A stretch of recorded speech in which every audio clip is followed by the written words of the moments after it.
buen día, amigas y amigos de 121, bienvenidas y bienvenidos todos a este programa de entrevista. El día de hoy tenemos a una gran invitada, una gran amiga, a Claudia Rivera Vivanco, quien es diputada federal por el Distrito 7 con cabecera en Tepeaca, a quien la verdad ya tenía mucho tiempo que teníamos ganas de tenerla por aquí. Muchas gracias, Clau, por aceptar la invitación. ¿Cómo estás? A ti, mi querido Clemente, muy contenta. Muchas gracias y a todo el auditorio. Un gusto de estar aquí con ustedes. Muchas gracias, Clau, por aceptar la invitación. Y queremos iniciar la entrevista que nos platiques un poco brevemente de cómo viviste. No habíamos tenido la oportunidad de tenerte en el periodo de campaña, pero cómo viviste ese periodo de la campaña para después entrar a cómo fue también tu toma de protesta y ahora en la Cámara de Diputados. ¿Cómo fue que sentiste tú la ciudadanía en este último proceso electoral? Tuve un gran recibimiento por parte de los diferentes municipios, 14 municipios, 13 completos y un pedacito de Puebla, son los que integran el Distrito 7 con cabecera en Tepeaca. No solo me recibieron bien, porque ya llevaba 2 años prácticamente recorriendo todo el estado, no era desconocido el tema, el territorio para mí, sino que además me di la oportunidad de conocer y de recorrer todas las juntas auxiliares, las inspectorías, las rancherías, y eso nos permitió conocernos y reconocernos. Fue emotiva, fue de mucho trabajo, fue también de convencimiento, porque si bien había un entusiasmo por continuar con la transformación, también sobre la mesa temas que eran importantes, ¿no? 2 peticiones eran las que siempre nos hacían: el regresar, por favor no se olviden, regresen después de que ganen, y la otra, el tema de seguridad. Así es que todo ese trabajo lo fui reuniendo, fui reconociendo también la grandeza que tiene esta región, y finalmente llegó la elección. Tengo el honor de haber quedado como la diputada de mayor votación de todo el estado de Puebla. Y la única poblana estar en el 10% más votado de todo el país, y eso es un resultado del trabajo en equipo, de la confianza que me dio la gente en el Distrito 7, y un gran honor que por supuesto voy a saber honrar, que voy a saber cumplir, y ya en ese cumplimiento di continuidad a esa primera petición de regresar. Así es que terminando la campaña, lo primero que hice fue regresar, agradecer a cada uno de los municipios, y ahora ya continúo con mis recorridos, pero ya como diputada en funciones, ahora a chambearle. Claro, claro. Sí, eso vimos los que tuvimos oportunidad de estar muy de cerca en esta última elección. También reconocimos, como bien dices, también toda la coordinación que se tuvieron con los diferentes candidatos y candidatas ahí, sí, con el Capi, por ejemplo, que también estuviste teniendo mucho acercamiento, que es el que quedó como presidente municipal en Tepeaca, con exacto, Mauricio Céspedes, que es el que ganó como diputado local, que ahora es el presidente de la mesa directiva del Congreso local. Así es, me tocaron 3 diputados locales, en el Distrito 12, que es Miguel Trujillo, en el Distrito 13, que es justamente Mauricio Céspedes, y el 23, que me tocó ahí con Pavel Gaspar. Entonces, pues nos tocó coordinarnos las 3, y con las presidencias, con las presidencias municipales también. Oye, y ahora platícanos un poco acerca de pues esta nueva encomienda que tienes como diputada federal. ¿Y cómo se sintió? ¿Y cómo se sintió? Sí, claro, ¿no? Porque además es una gran responsabilidad, sí, ¿no? O sea, no hay margen de error, la ciudadanía tiene grandes expectativas de todas y de todos ustedes, sobre todo porque tenemos a una presidenta electa, emanada de la coalición, a Claudia Sheinbaum, a diputadas y diputados federales, a senadoras y senadores, y a diputadas y diputados locales. Pues mira, yo llegué por supuesto con ese compromiso, con ese entusiasmo, pero no sentía yo tanta emoción, y se los platico de esa manera, ¿no? O sea, porque yo estaba muy comprometida ya con la responsabilidad asumida, en el tema técnico de... pero como la emoción, ¿no? A lo mejor como me tocó en el proceso de ser presidenta municipal en 2018, que fue mi primera vez en todo, ¿no? Mi primera vez como candidata, mi primera vez haciendo una campaña como candidata, porque en campañas ya llevaba desde 2006 con la del presidente, 2012 y luego las intermedias. Entonces, pero como candidata esa fue la primera vez, y bueno, después la toma de protesta, y sí fue una gran emoción en todo el proceso. En esta no, aunque sí una gran responsabilidad, pero en el momento en el que el día 29 de agosto, que es cuando se instala la mesa directiva, se elige a la mesa de decanos, que son los de mayor experiencia, las y los diputados de mayor experiencia, quién la va a presidir, que en este caso queda con Ifigenia Martínez, y después ella misma queda nombrada como la presidenta de la mesa, y entonces se toma protesta a sí misma y después nos toma protesta a todas y a todos. Y en ese momento, cuando ella está tomándonos protesta y nos está preguntando si juramos desempeñarnos leal y patrióticamente en el cargo que el pueblo nos ha conferido, y levantas tu mano y el sí, protesto, en ese momento, además lo hice con fuerza, ¿no? Sí, que sale desde aquí del estómago. Más el sonido de los 500 legisladores y legisladoras, entonces es un sonido que siembra, sí, protesto. Y en ese momento es donde empecé a sentir aquí la emoción como calientito, como... Sí, el nudito en la garganta, ¿no? Sí, se afloja la lágrima del honor que se siente. Y bueno, ya vino, de ahí nos citan al 1 de septiembre, que es la primera sesión. Ahí nos toca sesionar a las dos cámaras, a la de senadores y a la de diputadas y diputados. Y es cuando recibimos el informe del presidente, que fue a través de la secretaria de Gobernación, Luisa María Alcalde. Y después se cierra esa sesión, y se nos convoca a la ordinaria, que fue el siguiente martes, para la reforma al Poder Judicial. Entonces, fue ese momento de la emoción, y después ya lo que viene, y el compromiso, y a estar a las vivas de todo, porque uno es como, voy a hacer la analogía del fútbol, ¿no? Tú sabes y entiendes el fútbol, pero cuando ya lo empiezas a jugar tienes que volverte a enganchar, ¿no? Porque a lo mejor estuviste jugando un rato fútbol rápido, fútbol 7 o soccer, pero no de todos los días, y entonces ahorita otra vez es como engancharse en esta nueva posición. El 3, que fue la sesión para la reforma al Poder Judicial, bueno, duró nuestro proceso cerca de 36 horas, desde la hora que nos convocaron, porque tuvimos que estar desde muy temprano. Yo a las 4:30 de la mañana ya estaba pendiente para el acceso, pero ya estaban cerradas. Sí, claro. Entonces de ahí, en lo que fuimos cambiando, etcétera, hasta las discusiones que se fueron en la madrugada. Y yo ya sabía que tenía la posibilidad de pasar a la tribuna. Ya me habían dicho que estaba esa posibilidad. Pero pasaron los primeros bloques y yo no estaba en esos primeros bloques, pasaron la lista y dije, pues a lo mejor ya no. Dijeron, a lo mejor se abren más. Entonces, volviendo a la analogía del fútbol, era como, yo ya me puse las calcetas, las espinilleras, salía yo a calentar porque a lo mejor ya en esta, ¿no? Y otra vez ya estaba yo calentando, ya estaba preparada para entrar a la cancha. Y bueno, pues no ocurría. Llegó en un momento en el que dejé ya mis cosas, yo estoy acá sentada, pues escuchando la sesión, porque probablemente ya íbamos a la votación. Se decide que otra vez más discusión, y entonces tiene el uso de la palabra la diputada Claudia Rivera Vivanco. Y ándale, pues ahí ya entras a la cancha, ya le agua por allá, quién sabe, tú ya te enfocas, vas, y ese fue mi debut en la máxima tribuna, que es la del Congreso. Oye, pues muchas felicidades. Algo que también cabe la pena resaltar es que vimos y seguimos también muy de cerca la sesión, y también cómo se fueron desarrollando las diputadas y los diputados que ahora emanan de Morena, de la coalición, y que se ocuparon en prepararse.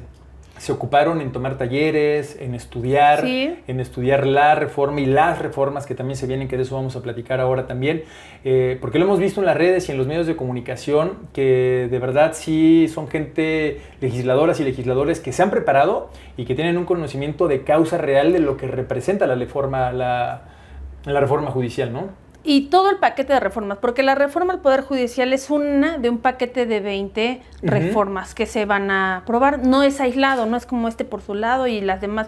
No, todas van integradas, ¿no? Porque si algo ha tenido claro el presidente Andrés Manuel López Obrador, es que la fuerza, la grandeza que tiene nuestro país tendría que verse reflejada en su desarrollo económico, en su crecimiento, y que no puede haber un desarrollo, un bienestar económico si no hay un bienestar social, y no puede haber un bienestar si no hay justicia, y la justicia va directamente ligada también a las tareas de seguridad. Entonces no es tan aislado, y esa es la estrategia por la cual el presidente decide empezar a invertir en los estados con mayor carencia, con mayor rezago histórico, con mayor pobreza, y por lo tanto donde mayores índices de delictivos había, que era la zona sur-sureste del país. Ahí los megaproyectos y ahí toda esta serie de propuestas que él presenta el pasado 5 de febrero, ¿no? Ahí el paquete. Es decir, vinieron del 5 de febrero a escuchar todo una demanda social legítima de años atrás, ¿no? De que los mexicanos, las mexicanas nos merecemos un mejor sistema de justicia. Vámonos para adelante, las presenta y de ahí viene una serie de meses de análisis, de discusión, entre ellos los 3 meses de campaña. Y entonces todo eso nos permitió irnos preparando. No dudo que pueda haber algún compañero o compañera que a lo mejor no se la creía y no le echó tantas ganas, pero ahorita ya estamos ahí y de que tiene que estudiar. Afortunadamente el Instituto de Formación Política, que es otra de las herramientas que tiene el partido, Morena, de la cual formas parte, por cierto. Del cual soy integrante, soy capacitadora, soy facilitadora. Yo doy capacitación para presidentes y presidentas municipales electos. Electos y en funciones, y antes de que empezara el proceso, me tocó dar las capacitaciones para aspirantes a cargos de elección popular, sobre todo de presidencias municipales, regidurías y sindicaturas. Entonces, esa herramienta permitió pues que no llegaran, ¿no? Que los que por primera vez iban, pues no llegaran en cero o sin conocimientos mínimos del espíritu que emana, que nace este proyecto de transformación, de los ejes, de los principios rectores, pero también de las estrategias técnicas que se tienen que ir respetando y garantizando. Y bueno, finalmente se llega, te he de decir que el debate se vio una oposición que estaba muy desencajada, que se terminó yendo a los adjetivos, a los calificativos. Por eso yo en mi intervención iniciaba con esa parte.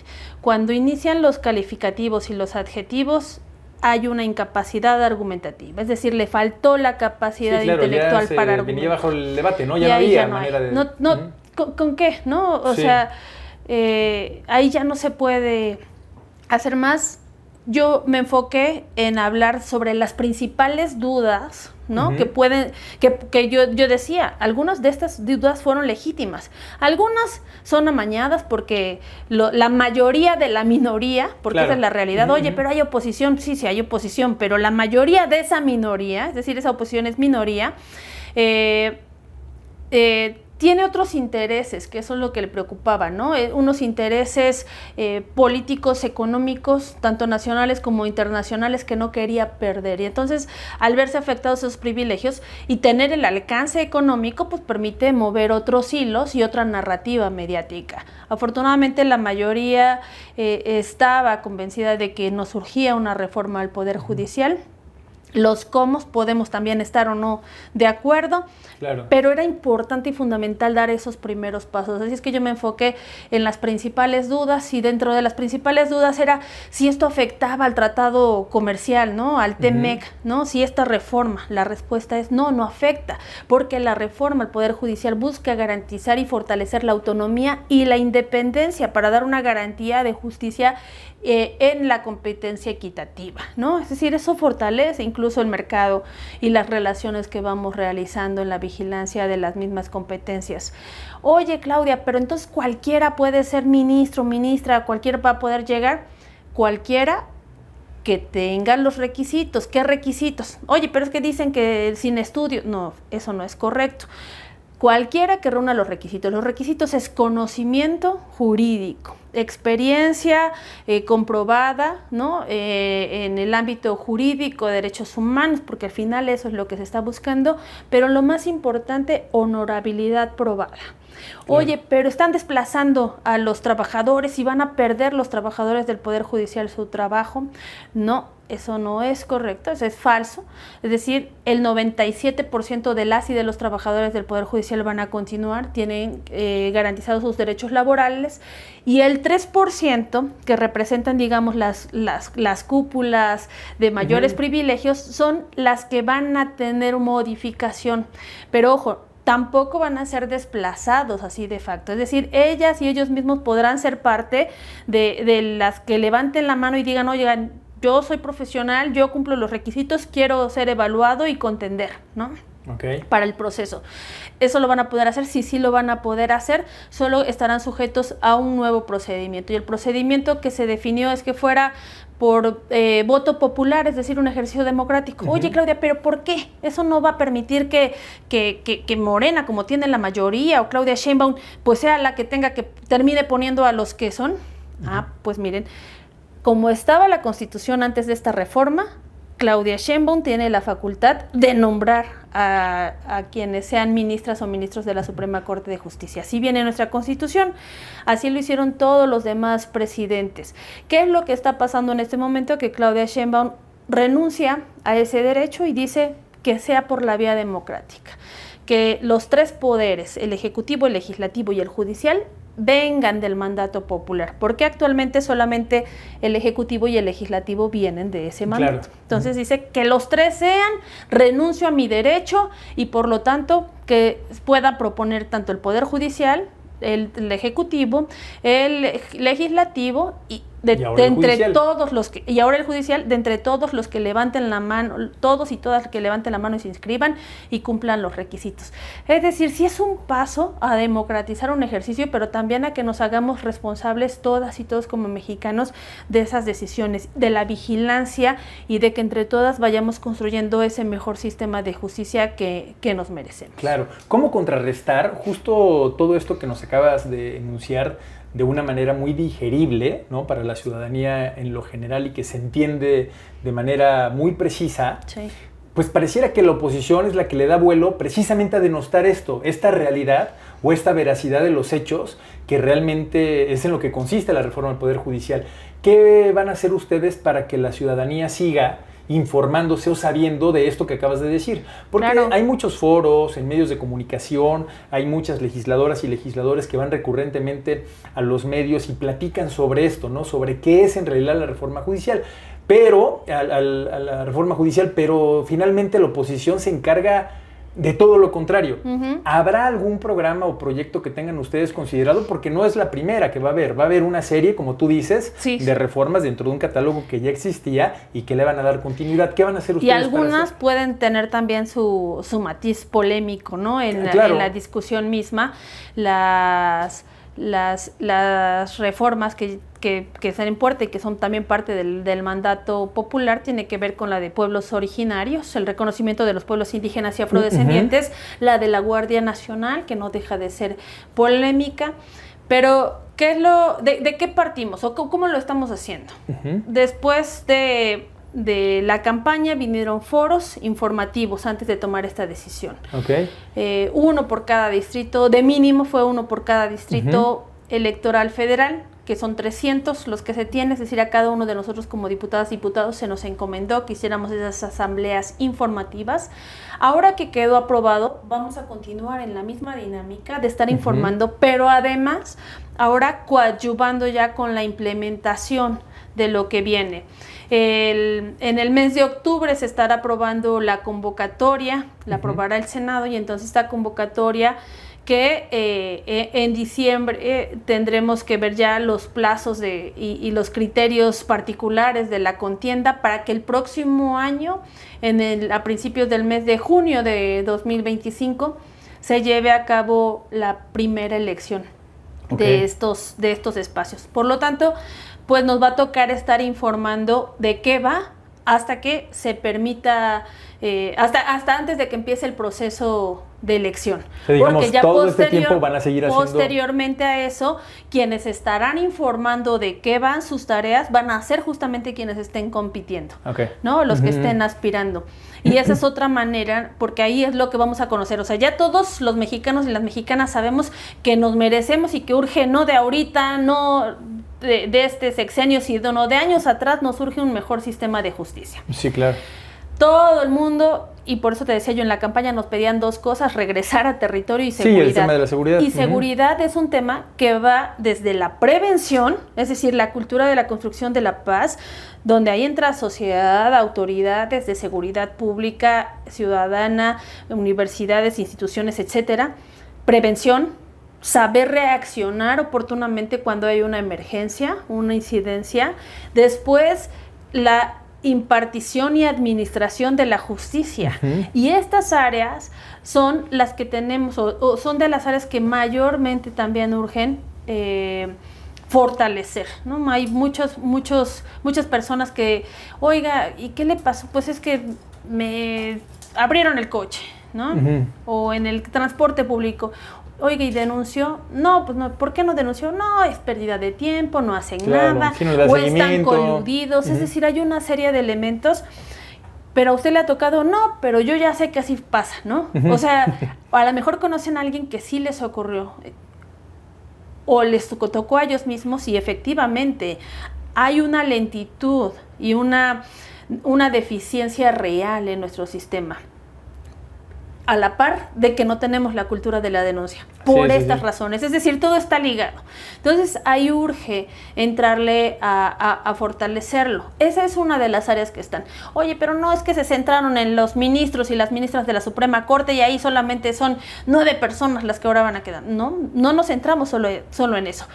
Ahí es donde está el mayor interés económico. Claro. Y entonces la narrativa de quienes les dolía que se les moviera ese privilegio, la llevaron únicamente a eso. Pero todo el sistema de justicia va y llega hasta esa justicia local, donde vamos a fortalecer justamente esta impartición y administración de la justicia que acontece en cada una de las entidades federativas, en cada uno de los estados de la República. Claro. Entonces, eso es importante que lo tengamos en claro, ¿no? No van aislados, no los soltamos. Y esta decisión se convierte en una decisión histórica, además. Sí. Por lo que representa el llevarlo a un ejercicio electoral, a una decisión electoral, ¿no? A una vía democrática. Y yo creo que las mexicanas y los mexicanos estamos preparados para asumir esa responsabilidad con el honor y con los criterios que esto conlleva. Sabes que hay una narrativa también un tanto perversa de los medios, de algunos medios de comunicación y también de algunos de estos grupitos pequeños. No, es que el pueblo, ¿cómo va a saber decidir? ¿Cómo no va a saber decidir si el pueblo sabe dónde le duele, sabe las dificultades que hay, las carencias, sabe que lo que urge es una estrategia mucho más coordinada de seguridad, ¿no? Y que logremos alcanzarla? ¿Cómo puede saber una cosa y no saber la otra? Sí, claro. Es decir, tenemos que romper también con esas narrativas y versiones de querer infantilizar al pueblo de México. El pueblo de México es una gran nación, no solo por su riqueza gastronómica, cultural, arquitectónica, natural, sino por su gente. Y por supuesto que las mexicanas y los mexicanos tenemos la capacidad de adquirir también esa cultura de informarnos y de participar activamente. Y yo creo que cada vez más ciudadanas y ciudadanos participan o se informan. Yo la verdad, ahora muchísima gente está muy pendiente también ahorita estaba muy pendiente de la reforma, pero justamente de las que se vienen, pero así también como de las que se vienen de lo que sucede en su entorno, sí. Desde lo federal, lo estatal, lo municipal y hasta lo local. Hablando de Puebla capital, en las 17 juntas auxiliares, por ponerte un ejemplo, hay gente que está y hemos salido y hemos recabado también información, se han hecho reportajes en este medio de comunicación y la gente nos los dice. La gente nos dice, yo sí quiero estar informado porque sé lo que representa para mí también todos los cambios de gobierno que ahora se han hecho y muchos, de verdad, nos han dicho en las mañaneras, ¿no? Sí. O ahí sea, se enteraron. En el tema de las mañaneras, sí, claro. Es que fue un gran ejercicio. A ver, tú como comunicador te das cuenta también eso. Lo claro. que hizo Andrés Manuel con las mañaneras fue un ejercicio de informar a la ciudadanía de cosas que ni sabíamos, o sea, muchas cosas que no sabíamos. Sí. ¿Cómo pasa esto? ¿Cómo ocurre? Y que a lo mejor nos íbamos en la narrativa del día a día, pero sin tener claro de dónde venía, ¿no? ¿Cuál es el fondo? ¿Quién lo resuelve? ¿Cómo se coordina con la ciudadanía? ¿Por qué no existe esa coordinación si es que no la hay? Claro. Etcétera. Y las mañaneras han permitido ver no, y además también genera de las que no éramos conscientes. Que la gente no se quede nada más con lo de la mañanera, claro. Porque luego dicen, bueno, a ver, le creen al presidente. A ver, también hay mucha gente que nos dice, oye, y si tengo duda, me documento de otras fuentes y veo la manera en la cual yo pueda decidir o emitir una opinión propia, pero a raíz de que me motivó haber escuchado esa narrativa diaria, que me hizo a mí involucrarme también en los temas que tienen que ver justamente con mi Junta Auxiliar, por ejemplo, ¿no?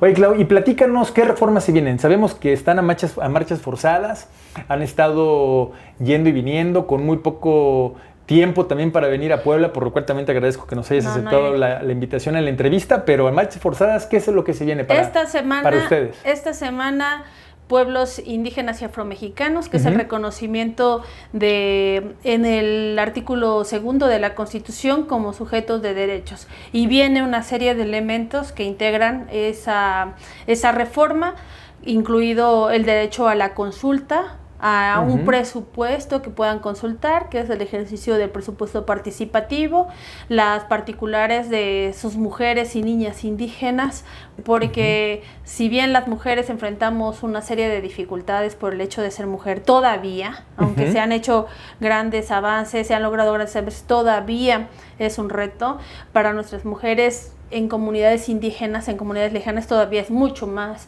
complejo, ¿no? Y hay variantes si son indígenas o si son afromexicanas, es decir, todavía hay muchos elementos que tenemos que visibilizar para poderlos ir transformando, pero ahora quedarán ya contenidos en nuestra Constitución. De igual manera, las que tienen que ver con la creación de la Guardia Nacional.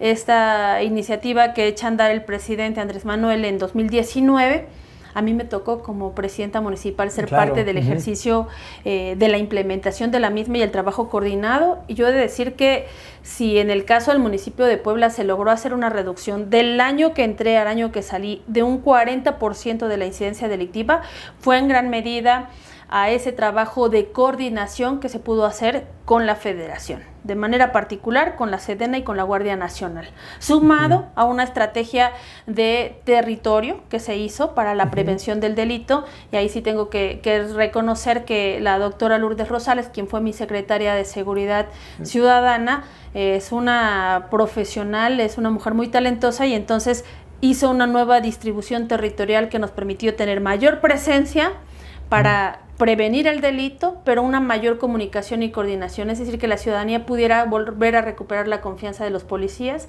Y bueno, una cosa lleva a la otra, ¿no? Claro. Me tocó dejar a la policía con sus controles de confianza. Yo recibí con el 47% de controles de confianza, 47-53, no recuerdo bien. Y al término de la administración estábamos al 100% con controles de confianza, con equipo propio, con mejora salarial. Cuando los recibí ganaban cerca de 9,000 pesos, terminando cerca de 15,000 pesos. Y eso, porque lo compré, pero ¿cómo lo hiciste? Pues es que la ciudad, combatiendo la corrupción, o sea, así funciona la estrategia del presidente. No es aislada la seguridad, porque yo para mejorar esas condiciones tuve que haber fortalecido las finanzas del municipio. Y en los 3 años no aumenté los impuestos, es más, me tocó una pandemia. Y aún en medio de eso, me toca dejar finanzas sanas, ser la primera presidenta en pagar la deuda pública del municipio de Puebla, fortalecerla, alcanzar el récord de obra pública con recursos propios, ¿no? Decían, no, pero es que en Puebla ya se ha invertido. Sí, pero han invertido gobernadores en el municipio. Con recursos propios, ahí sí, soy la presidenta municipal que mayor inversión ha hecho, y la de seguridad. Es decir, la estrategia de combatir la corrupción no está desconectada con las acciones de seguridad, no está desconectada con las acciones de bienestar, porque obra pública no es la obra por la obra, sino es acciones que permitan dignificar el día a día, nuestro recorrido en la calle, una luminaria funcionando, es decir, es dignificar el día a día, y eso es lo que va haciendo el presidente. Y bueno, yo doy testimonio de que funciona, y a mí me tocó en un territorio. Claro que comparadas con otras ciudades, Puebla es muy grande, ¿no? La cuarta más grande. Pero comparado con lo que representan los estados o el propio país, pues es un territorio muy pequeño, y en ese ejercicio funciona la estrategia que diseñó el presidente. Sí, claro, totalmente de acuerdo. Y bueno, lo vivimos, ¿no? Lo vivimos en esos 3 años de tu administración. Y finalmente, Claudia, ¿qué se viene para Claudia Rivera? En el tema legislativo, sabemos que sigues preparándote, estás también estudiando tu doctorado. Sabemos que también estás muy de cerca de agenda que tiene que ver con las finanzas, con la administración pública, con el tema social, hablando de las comisiones, ¿en cuáles te gustaría participar? ¿Qué es lo que se viene para Claudia Rivera en este nuevo periodo en la Cámara? Todavía no tenemos definidas las comisiones. También a decir que solamente 26 comisiones son las que podrá presidir Morena y somos 280. Sí. Entonces, hay una dificultad.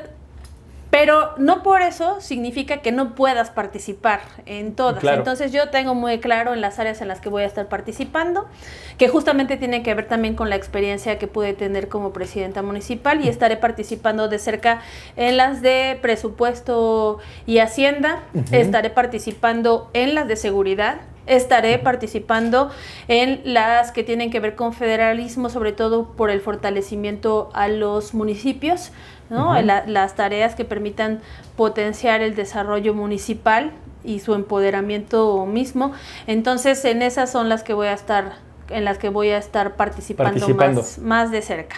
En todas las demás, porque alguien me decía, oye, pero y las de género, porque tú has sido impulsora y defensora de las mujeres, y esa va implícita. Es decir, cuando entre a participar en las tareas de presupuesto, voy a hablar cómo sí la estrategia desde una óptica diferente administrativa, es decir, sí incluye, sí está implícito ahí también la perspectiva de género. Claro. Porque a mí me toca llegar con mi antecedente y decir, a mí como presidenta municipal me tocó administrar, y es el ejercicio de estirar el presupuesto, ver en dónde era un gasto ocioso, se recoge y se distribuye a donde genere bienestar. Eso se llama austeridad republicana. En términos estrictos es disciplina financiera. Claro. Pero ves un ejemplo que lo vemos en nuestro día a día, en nuestras casas, en la forma en la que vamos administrando los recursos, solo que acá se vuelven de ese tamaño los recursos y estás obligado por ley a estar justificando cada uno de esos pesos. Entonces, por eso digo que va a estar implícita toda esa perspectiva. Por supuesto voy a estar también participando en las que tiene que ver con fortalecimiento para la mayor participación y acceso de las mujeres a una vida libre de violencia. Y vienen también las tareas de partido. En esas también voy a continuar participando. ¿En el Instituto de Formación Política seguirás? En el Instituto de Formación Política seguiré. Ya me han comisionado algunos estados. Tuve el honor de acompañar en Jalisco, en Nuevo León, en Nayarit, en Oaxaca, en Hidalgo. Entonces, con mucho trabajo. Me voy ajustando para ir cumpliendo en todas las tareas que me he comprometido. Hasta ahora lo he logrado. Yo deseo y me estoy enfocada en seguirlo haciendo así. Y viene ya la renovación también de nuestro partido. El próximo 22 de septiembre va a haber Consejo Nacional de Morena, donde ahí se van a, entre algunas otras cosas, a discutir y en su caso aprobar reformas a los estatutos. Estas reformas van a permitir tomar decisiones de la nueva elección que va a haber para quienes estén en las secretarías y para quienes presidan las dirigencias tanto nacional como posteriormente las estatales. ¿No? ¿Será a finales de este año? Por lo menos el nacional sí. Las de los estados todavía no sabemos, dependemos de lo que resulte en el próximo consejo, pero el nacional sí, ese sí, pues ahí mismo se resuelve. Seguro. Oye, Clau, pues muchísimas gracias, te agradecemos de verdad que nos hayas compartido toda esta información. Esperamos verte también nuevamente por aquí para que también nos platiques un poco acerca de las reformas, del partido, de tu agenda, ¿no? Incansable y siempre luchadora como siempre. La verdad nos da mucho gusto que hayas venido el día de hoy. No, al contrario, muchas gracias a ti, al auditorio, y yo contenta de irles informando ahorita porque acaba de empezar y estamos todavía acomodándonos. Todavía no sé bien cómo voy a organizar mis días en México. Por la misma dinámica han habido semanas en las que todita me la he tenido que quedar allá, pero yo una vez que estemos mucho más acoplados y ajustados a los tiempos del Congreso, ya compartiré, si me lo permites, sí, claro, por supuesto, agenda en territorio, porque también voy a estar dando un acompañamiento en los municipios, no solo en los que me toca, sino también en otros municipios donde, por un lado, tengo que agradecerles el apoyo que me han dado y por el otro, ponerme a las órdenes porque ahora soy diputada que tiene responsabilidad con todo el país. Claro que sí. Pues muchísimas gracias, Clau, te agradecemos. A ti. Esperamos verte nuevamente por aquí. Muchas gracias a ti, mi querido Clemente. Pues muchas gracias, amigas y amigos de 121. Vamos a dejar las redes sociales de la diputada Claudia Rivera para que también la sigan, para que desde ahí puedan seguir también de cerca su trabajo. Ahí también ella recurrentemente postea sobre todo su trabajo en la Cámara y las labores que tiene también el partido del Movimiento de Regeneración Nacional. Muchas gracias, compartan la entrevista y nosotros nos vemos para la próxima. Muchas gracias, Clau. Gracias.